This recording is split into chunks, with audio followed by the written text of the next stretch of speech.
اب اس اجلاس کی پہلی تقریر مولانا نویم احمد منگلہ صاحب فرمائیں گے۔ ان کا عنوان ہے نماز فحشاء سے بچاتی ہے۔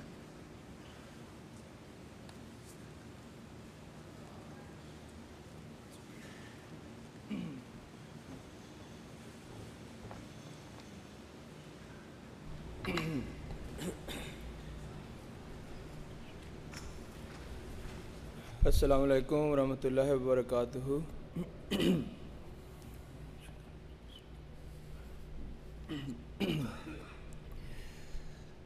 اشہد ان لا الہ الا اللہ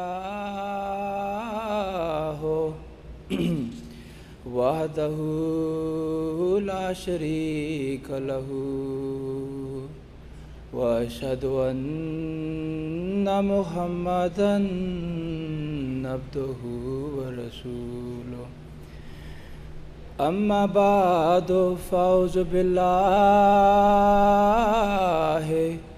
من الشیطان الرجیم۔ بسم اللہ الرحمن الرحیم۔ الحمدللہ رب العالمین الرحمن الرحیم مالک یوم الدین۔ ایاک نعبد و ایاک نستعین۔ اہدنا الصراط المستقیم صراط الذین انعمت علیہم غیر المغضوب علیہم ولا الضالین۔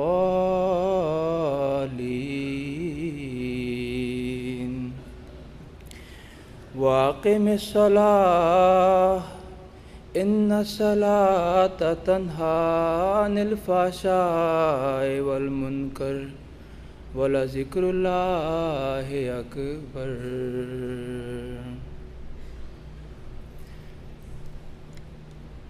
اسلامی تعلیم کی یہ بھی ایک خوبصورتی ہے کہ جب کسی چیز کا حکم دیتی ہے تو ساتھ اس کی حکمت بھی بیان کرتی ہے تاکہ اس کے عمل کرنے والوں کے لیے آسان ہو جائے۔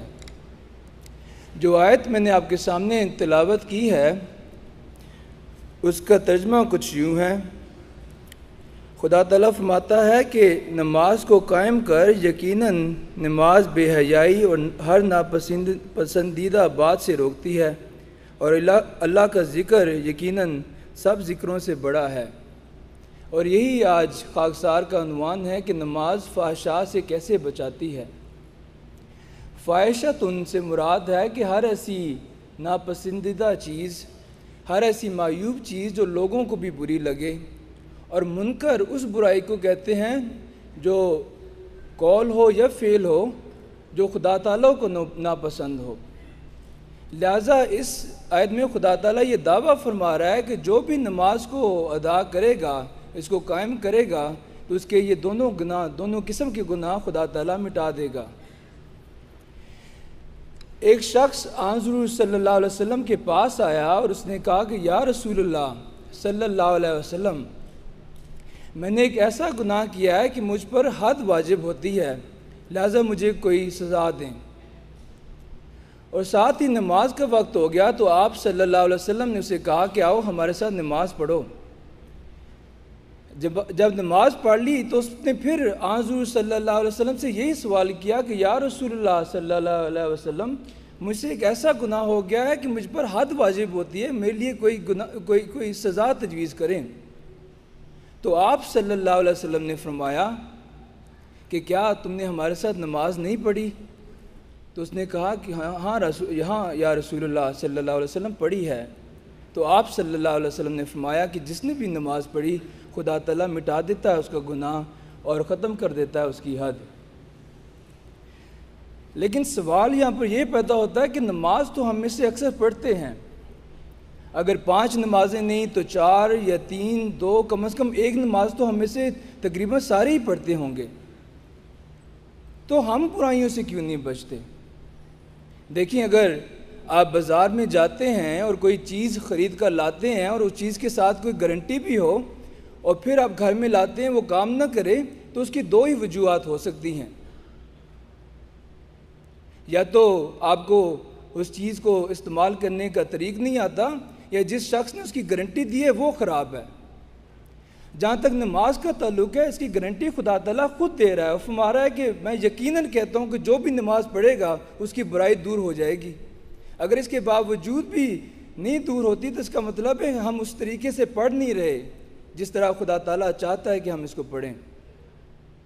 ایک ہی نماز ہے جو بعض لوگوں کو برائی سے بچاتی ہے، اور وہی نماز ہے جو دوسروں کے لیے برائی بن جاتی ہے، حتیٰ کہ خدا تعالیٰ خود فرماتا ہے کہ فویل للمصلین الذین هم عن صلاتهم ساہون، کہ ہلاکت ہو ان نمازیوں پر جو نماز تو پڑھتے ہیں لیکن اپنی نماز سے غافل رہتے ہیں۔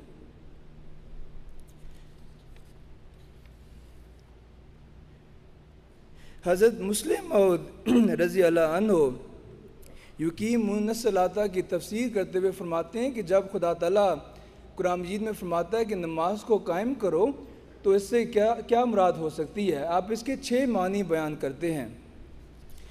آپ فرماتے ہیں کہ اس کا ایک مطلب یہ ہے کہ نماز کو باقاعدگی کے ساتھ ادا کرنا چاہیے، پھر فرمایا کہ اس کو درستی کے ساتھ پڑھیں،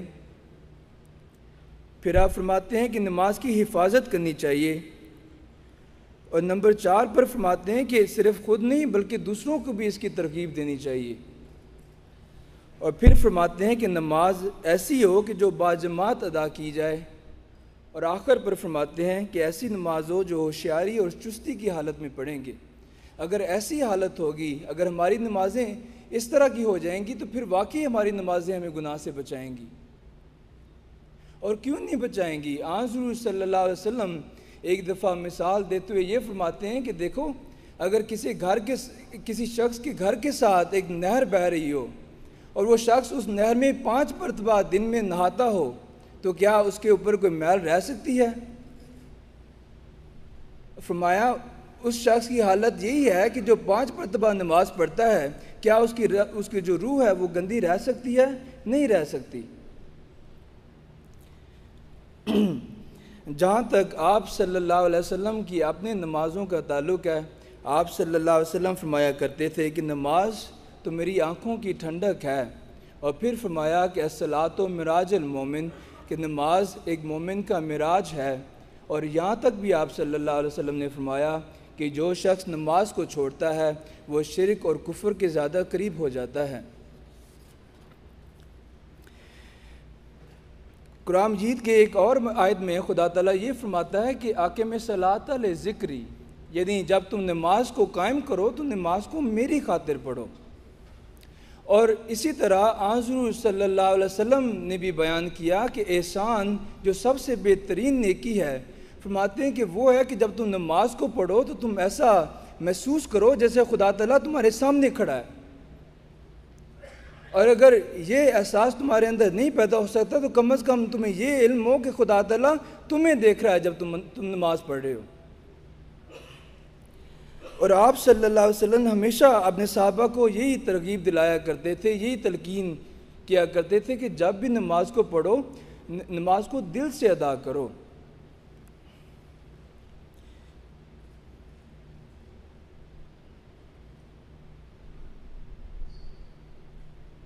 ایک دفعہ جب کہ خزاں کا موسم تھا تو آپ صلی اللہ علیہ وسلم اپنے گھر سے باہر نکلے، اور ایک صحابی جن کا نام ابو ذر تھا وہ بھی آپ کے ساتھ تھے۔ خزاں کے وہ موسم ہوتا ہے جب کہ پتے درختوں سے نیچے گر رہے ہوتے ہیں، تو آپ صلی اللہ علیہ وسلم نے ایک درخت کی 2 ٹہنیوں کو پکڑا اور اس کے جو پتے تھے وہ نیچے گرنا شروع ہو گئے۔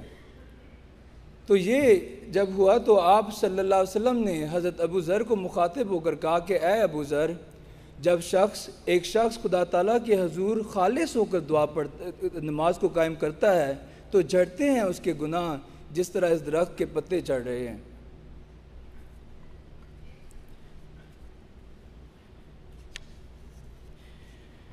سامعین، نماز تو ایک ایسی اکسیر ہے، ایک ایسا کامل نسخہ ہے کہ نہ صرف آئندہ والی آفات اور بیماریوں سے بچاتی ہے، بلکہ اگر ایک انسان سر سے پاؤں تک بیماریوں اور فحشاء اور بدیوں میں مبتلا ہو تو اسے بھی صرف اور صرف نماز کے ذریعے کامل شفا مل سکتی ہے۔ چنانچہ اس کا عملی ثبوت حضور صلی اللہ علیہ وسلم کے صحابہ اکرام تھے۔ آج جتنی بھی برائیاں ہمارے معاشرے میں ہیں اس سے کئی بڑھ کر اس وقت عرب کی قوم میں تھیں، لہٰذا وہ کون سی بات تھی جو کہ ایک ذلیل گوبر جیسی قوم کو سونے کی ڈلی بنا دیا؟ وہ کون سی چیز تھی جس نے عورتوں کو، دیوانوں کو، اور جو دن رات نشے میں مخمور رہتے تھے ان کو خدا تعالیٰ کا ایسا دیوانہ بنا دیا کہ ایک ہی حکم پر شراب کے تمام مٹکوں کو چورا چور کر دیا؟ اس کا جواب حضرت مسیح موعود علیہ السلام اپنے قصیدے میں یوں فرماتے ہیں کہ ترک الغبوک و بدلوا من ذوقہ ذوق الدعاء بلیلۃ الاذان، یعنی صحابہ کرام نے یہ سب لذتیں ایک اور لذت کی خاطر چھوڑ دیں۔ وہ لذت کون سی تھی؟ وہ لذت رات کے اندھیروں میں دعاؤں کی لذت تھی، وہ اپنے رب کے حضور گڑ گڑانے کی لذت تھی، اور یہ لذت ہی ہے جو نماز کو قائم رکھنے کے لیے بہت ضروری ہے۔ حضرت مسیح موعود علیہ السلام فرماتے ہیں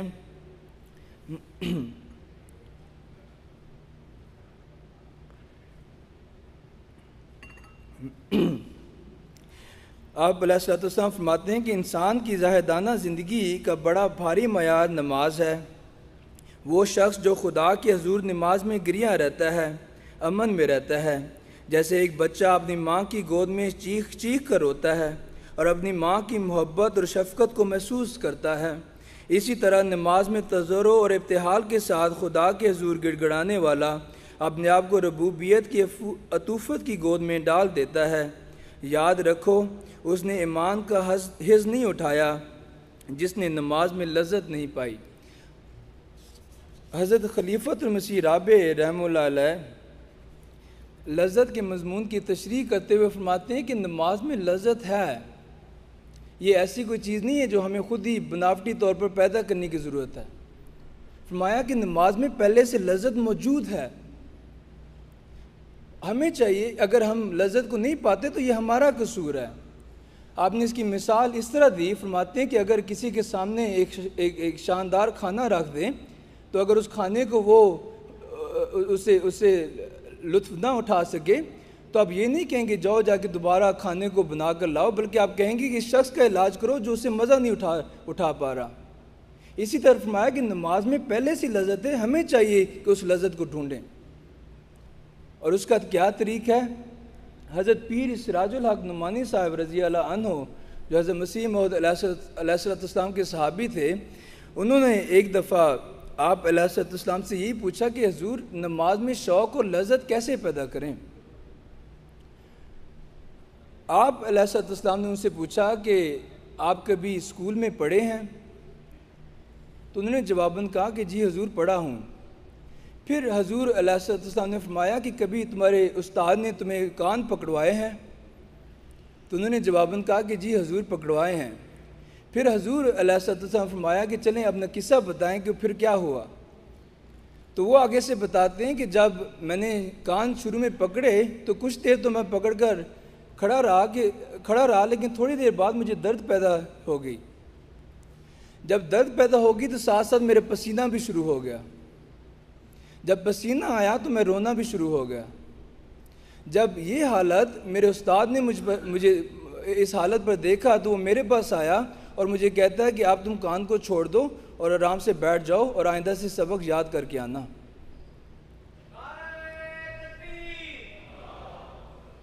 آپ علیہ السلام فرماتے ہیں کہ یہی چیز ہے جو نماز میں لذت کے لیے ضروری ہے۔ اب فرماتے ہیں کہ نماز میں بہت زیادہ محنت کرنے کی ضرورت ہے۔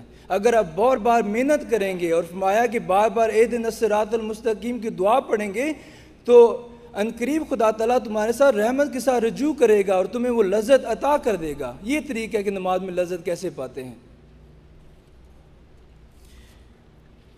دیکھیں ہم دنیا کی لذت کے لیے کیا کیا نہیں کرتے. ہم میں سے تقریباً جو سارے بیٹھے ہیں وہ 8-8 10-10 کئی لوگ 12-12 گھنٹے دن کو کام کرتے ہیں. ہفتے میں 5 دن 6 دن، حتیٰ کہ کئی لوگ ایسے ہیں کہ ہفتے میں 7 دن بھی کام کرتے ہیں صرف دنیاوی لذت کی خاطر. ایسی لذت جس کا کوئی پتہ نہیں کسی وقت ختم ہو جائے. اب خود اندازہ لگائیں کہ وہ لذت جو ہمیشہ رہنے والی ہے، صرف اس دنیا میں نہیں بلکہ آخرت میں بھی رہنے والی ہے، اس کی خاطر ہمیں کتنی محنت کرنے کی ضرورت ہے.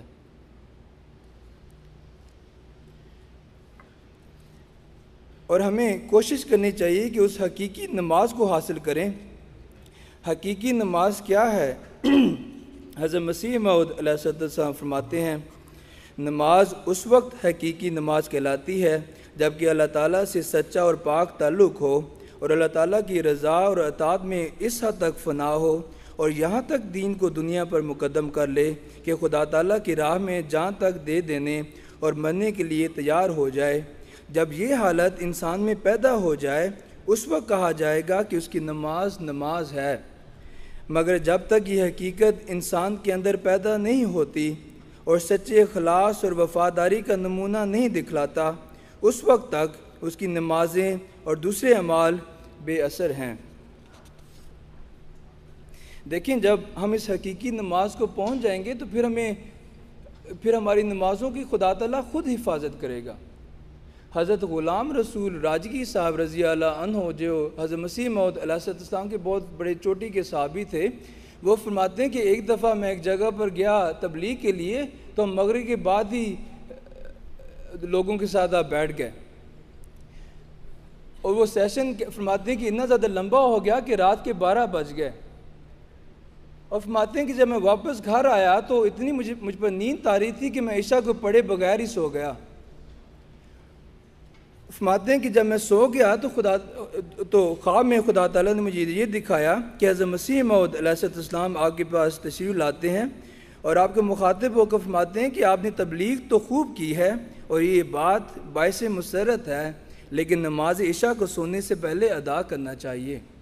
لہٰذا اگر ہم حقیقی نماز پڑھیں گے اور وہ تعلق خدا تعالیٰ کے ساتھ قائم ہو جائے گا تو خدا تعالیٰ خود ہماری نمازوں کی حفاظت کرے گا. نماز کے بارے میں حضرت مسیح موعود علیہ السلام یہ بھی فرماتے ہیں کہ نماز میں قاعدہ ہے کہ اگر انسان کسی خاص منزل پر پہنچنا چاہتا ہے تو اس کے واسطے چلنے کی ضرورت ہوتی ہے. جتنی لمبی وہ منزل ہوگی اتنی ہی زیادہ تیزی، کوشش اور محنت اور دیر تک اسے چلنا ہوگا. سو خدا تعالیٰ تک پہنچنا بھی تو ایک منزل ہے اور اس کا بعد اور دوری بھی لمبی. پس جو شخص خدا تعالیٰ سے ملنا چاہتا ہے اور اس کے دربار میں پہنچنے کی خواہش رکھتا ہے اس کے واسطے نماز ایک گاڑی ہے جس پر سوار ہو کر وہ جلد تر پہنچ سکتا ہے. جس نے نماز ترک کر دی وہ کیا پہنچے گا؟ پھر فرماتے ہیں کہ درد دل سے پڑھی ہوئی نماز ہی ہے کہ تمام مشکلات سے انسان کو نکال لیتی ہے. ہمارا بارہا کا تجربہ ہے کہ اکثر کسی مشکل کے وقت دعا کی جاتی ہے ابھی نماز میں ہی ہوتے ہیں کہ خدا نے اس امر کو حل اور آسان کر دیا ہوا ہوتا ہے. حضرت خلیفۃ المسیح اول بھی یہی فرمایا کرتے تھے کہ نماز کو دل سے پڑھنا چاہیے اور یہی ایک آج چیز ہے جو ہمیں اپنے بچوں کو سکھانے کی ضرورت ہے. ہم بعض اوقات اپنے بچوں کو کہتے ہیں کہ جا کے نماز پڑھیں، وہ صرف ہماری خاطر ہمیں خوش کرنے کے لیے نیچے چلے جاتے ہیں لیکن نماز کو صحیح طرح ادا نہیں کرتے. انہیں سمجھانے کی ضرورت ہے کہ ہماری خاطر نہیں بلکہ خدا تعالیٰ کی خاطر نمازیں ادا کرو اور انہیں یہ سمجھائیں کہ خدا تعالیٰ کو ہماری نمازوں کی ضرورت نہیں ہے. اگر ہم آج بھی نماز کو پڑھنا چھوڑ دیں تو خدا تعالیٰ کی خدائی میں ایک ذرہ برابر بھی فرق نہیں آئے گا. ہمیں نمازوں کی ضرورت ہے، خدا تعالیٰ کو ہماری نمازوں کی قطعاً ضرورت نہیں ہے. حضرت خلیفۃ مسیح اول رضی اللہ عنہ ایک واقعہ بیان کرتے ہیں کہ ہم چھوٹے تھے تو فرمایا ایک مدرسے میں رہتے تھے تو ایک دفعہ ہم چند دوست اکٹھے نماز پڑھنے کے لیے گئے. ان میں سے فرماتے ہیں کہ ایک جو ہمارا دوست تھا اس نے سائڈ پر ہو کر ایک دیوار تھی اس کے اوپر اپنی پیشانی کو رگڑنا شروع ہو گیا اور ساتھ ہی کہتا ہے کہ دوستوں کیسی نماز اور کیسی اذان، یعنی یہی بہانہ جا کے استعمال کرے گا کہ میں نے نماز پڑھ لی تھی اور اسی طرح واپس آ گیا۔ حضور رضی اللہ عنہ فرماتے ہیں کہ یہ وہی بچہ تھا جو بعد میں ہمارے شہر کا سب سے بڑا گنڈا بنا، سب سے بڑا بدماش بنا، اور آپ آخر پر فرماتے ہیں کہ میری تمہیں یہی نصیحت ہے کہ جب بھی نماز پڑھو نماز کو دل سے ادا کرنا چاہیے، اور یہی ایک چیز ہے جو ہمیں اپنے بچوں کو سکھانی چاہیے۔ حضرت مسلم موعود رضی اللہ عنہ فرماتے ہیں بڑا آدمی اگر خود نماز باجماعت نہیں پڑھتا تو وہ منافق ہے، مگر وہ لوگ جو اپنے بچوں کو نماز باجماعت کی عادت نہیں ڈالتے وہ ان کے خونی اور قاتل ہیں۔ اگر ماں باپ بچوں کو نماز باجماعت کی عادت ڈالیں تو کبھی ان پر ایسا وقت نہیں آ سکتا کہ کہا جا سکے کہ ان کی اصلاح ناممکن ہے اور وہ قابل علاج نہیں رہے۔ لیکن حضرات، کیا بڑے اور کیا چھوٹے، کیا گناہ اور کیا فحشا، ہر شخص کے لیے اور ہر مسئلے کے لیے صرف اور صرف ایک ہی حل ہے۔ انگریزی میں محاورہ ہے کہ ون فٹ فار آل، یعنی کہ ایک ہی چیز ہے جو تمام پر حاوی ہوتی ہے، اور یہی نماز کی مثال ہے۔ نماز ایسی چیز ہے جو تمام مسائل کو حل کر دیتی ہے۔ حضرت مسیح موعود علیہ السلام فرماتے ہیں نماز بھی گناہوں سے بچنے کا ایک آلہ ہے۔ نماز کی یہ صفت ہے کہ انسان کو گناہ اور بدکاری سے ہٹا دیتی ہے، سو تم ویسی نماز کی تلاش کرو اور اپنی نماز کو ایسی بنانے کی کوشش کرو۔ نماز نعمتوں کی جان ہے، اللہ تعالیٰ کے فیض اسی نماز کے ذریعے سے آتے ہیں، سو اس کو سنوار کر ادا کرو تاکہ تم اللہ تعالیٰ کی نعمت کے وارث بنو۔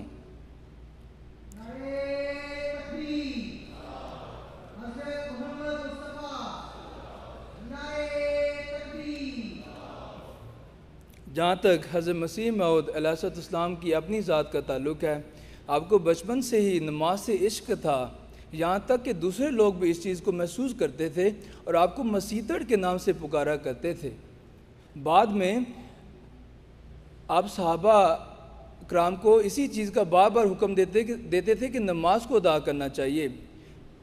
حضرت ڈاکٹر میر محمد اسماعیل صاحب رضی اللہ عنہ بیان کرتے ہیں کہ ارکان اسلام میں سے سب سے زیادہ حضور نماز پر زور دیتے اور فرمایا کرتے تھے کہ نمازیں سنوار کر ادا کیا کرو، اور یہ حضرت مسیح موعود علیہ السلام کی تعلیم کی بدولت ہی تھا کہ آپ کے صحابہ کے اندر ایک پاک انقلاب آیا، حتیٰ کہ اگر کوئی خوبصورت عورت بھی ان کو بلاتی تو آپ ان کے قریب نہ جاتے اور نماز ادا کرنا شروع ہو جاتے۔ حضرت غلام رسول راجگی صاحب رضی اللہ عنہ فرماتے ہیں کہ ایک دفعہ وہ کسی دوست کے پاس گئے۔ جب وہ دوست کے گھر گئے تو اسی رات اس دوست کو کہیں جانا پڑا اور آپ نے ان کے گھر میں رہنا تھا۔ جب دوست چلا گیا تو اس کے گھر میں اس کی ایک نوجوان اور کہتے ہیں کہ ایک خوبصورت بھی تھی، جو کہ یعنی کہ بیوی تھی جو خوبصورت اور نوجوان تھی، وہ بھی اسی گھر میں تھی۔ آپ کمرے میں بیٹھے تھے تو جب کہ دوست چلا گیا تھا تو وہ عورت آئی اور دروازے پر کھٹکھٹایا اور کہتی ہے کہ اگر آپ اجازت دیں تو میں اندر آنا چاہتی ہوں اور آپ کی مالش کرنا چاہتی ہوں، آپ کو دبانا چاہتی ہوں۔ اس پر حضور رضی اللہ عنہ نے فرمایا کہ کیا تمہیں پتہ نہیں ہے کہ جب ایک مرد بیٹھا ہو تو نامحرم عورت کو اجازت نہیں ہوتی؟ اس نے پھر اصرار کیا لیکن حضور نے آگے سے دروازہ نہ کھولا۔ حضور رضی اللہ عنہ فرماتے ہیں کہ وہ اصرار کرتی رہی اور میں نے جا کے وضو کیا اور میں نے نماز شروع کر دی، اور فرمایا کہ میں ساری رات نماز پڑھتا رہا یہاں تک کہ فجر کا وقت ہو گیا، اور فجر کے بعد جب میں سویا تو خدا تعالیٰ نے مجھے خواب میں دکھایا کہ میرا منہ 14ویں رات کی چاند کی طرح روشن ہے، اور ایک فرشتہ نے مجھے بتایا کہ یہ تمام فضل تیرے اس مجاہدہ نفس اور خشیت اللہ کی وجہ سے ہوا ہے، اور اس وجہ سے کہ آج رات تو نے تقوی شاری سے رات گزاری۔ حضرت خلیفۃ مسیح اول فرماتے ہیں نماز تمام بے حیائیوں اور بدکاریوں سے روکتی ہے، پس اگر نماز پڑھ کر بھی بے حیائیاں اور بدیاں نہیں روکتی ہیں تو سمجھ لینا چاہیے کہ ابھی تک نماز اپنے اصل مرکز پر نہیں، اور وہ سچا مفہوم جو نماز کا ہے وہ حاصل نہیں ہوا۔ اس لیے میں میں تم سب کو یہ جو یہاں موجود ہیں مخاطب کر کے کہنا چاہتا ہوں کہ تم اپنی نمازوں کا اسی معیار پر امتحان کرو اور دیکھو کہ کیا تمہاری بدیاں دن بدن کم ہو رہی ہیں یا نہیں۔ اگر نسبتاً ان میں کوئی فرق واقع نہیں ہوا تو پھر خطرناک بات ہے۔ حضرت مسلم موعود رضی اللہ عنہ فرمایا کرتے تھے کہ میرے نزدیک نماز باجماعت کا پابند خواہ اپنی بدیوں میں ترقی کرتے کرتے ابلیس سے بھی آگے نکل جائے، پھر بھی میرے نزدیک اس کی اصلاح کا موقع ہاتھ سے نہیں جاتا۔ میں خدا تعالیٰ کی قسم کھا کر کہتا ہوں کہ نماز باجماعت کا پابند خواہ کتنا ہی بدعمال کیوں نہ ہو گیا ہو، اس کی ضرور اصلاح ہو سکتی ہے اور وہ ضائع نہیں ہوتا۔ ہمارے پیارے امام حضرت خلیفۃ مسیح خامس اید اللہ تعالیٰ بنصر العزیز ایک جلسے کے موقع پر فرماتے ہیں، گویا ان نمازوں کی حفاظت کی وجہ سے اللہ تعالیٰ نے بھی ان نمازوں کے ذریعے سے ضمانت دے دی ہے کہ خالص ہو کر میرے حضور آنے والے اب میری ذمہ داری بن گئے ہیں کہ میں بھی اس دنیا کی گندگیوں اور غلاظتوں سے ان کی حفاظت کروں اور ان کو نیکیوں پر قائم رکھوں، تقوی پر قائم رکھوں، ایسے لوگوں میں شامل کروں جو تقوی پر قائم ہوں، جو میرے پاک باز لوگ ہیں، ایسے لوگوں میں شامل کروں جو میرے انعام پانے والے لوگ ہیں۔ بس یہ سب بنیادی چیز ہے جس کی ٹریننگ اور جس کے کرنے کا عزم آپ نے اس جلسے کے دنوں میں کرنا ہے۔ جو نمازوں میں کمزور ہیں انہوں نے ان دنوں میں اس کا حق ادا کرتے ہوئے اس میں باقاعدگی اور پابندی اختیار کرنے کی کوشش کرنی ہے۔ آخر